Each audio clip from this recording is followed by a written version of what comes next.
ঘটনাটি ঘটে উত্তর দমদমের হোস্টেলে থাকা এক কলেজ স্টুডেন্টের সাথে। পড়াশোনার জন্য কৃষ্ণনগর থেকে আসা ছেলেটি উত্তর দমদমের এক হোস্টেলে থাকতে শুরু করে। ছেলেটা ছিল খুব গম্ভীর এবং শান্ত স্বভাবের, ফলে তার কোনো বন্ধু বান্ধব তেমন হলো না। তাই সে ধীরে ধীরে ওই বাড়িরই কোনার একটি ঘরে শিফট হয়ে গেল। ছেলেরা বারণ করলেও কারোর কথা সে তেমন শুনল না। এরপর থেকে ছেলেটা সবসময় একাই থাকতে শুরু করে। একদিন রাত 3:11 নাগাদ তার ফোনে একটা নোটিফিকেশন আসে। কোনো মেসেজ না, কোনো মিসড কল না, শুধু একটা ভাইব্রেশন। প্রথম দিনে সে ওটাকে অতটা গুরুত্ব না দিলেও ধীরে ধীরে সে লক্ষ্য করে এবং একদিন সে তার মোবাইলের স্ক্রিন রেকর্ড অন করে রাখে। রাত 3:11 বাজতেই ফোন ভাইব্রেশন করে ওঠে এবং ফোনের স্ক্রিনে একটা নাম ফ্ল্যাশ করে। সেটা হলো ওর নিজের নাম, আর নিচে লেখা ছিল, বাঁচতে চাস তো এই ঘর থেকে বেরিয়ে যা।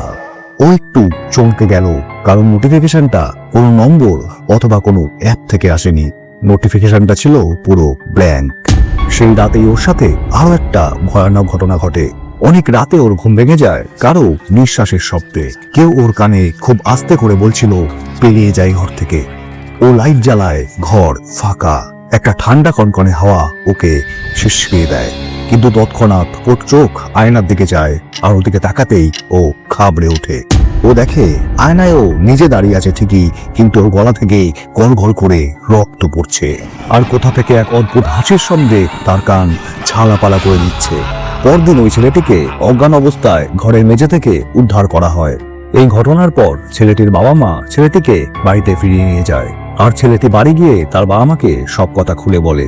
পরে শোনা যায় ওই ঘরেই এক ছাত্র গলায় ছুরি দিয়ে হত্যা করেছিল।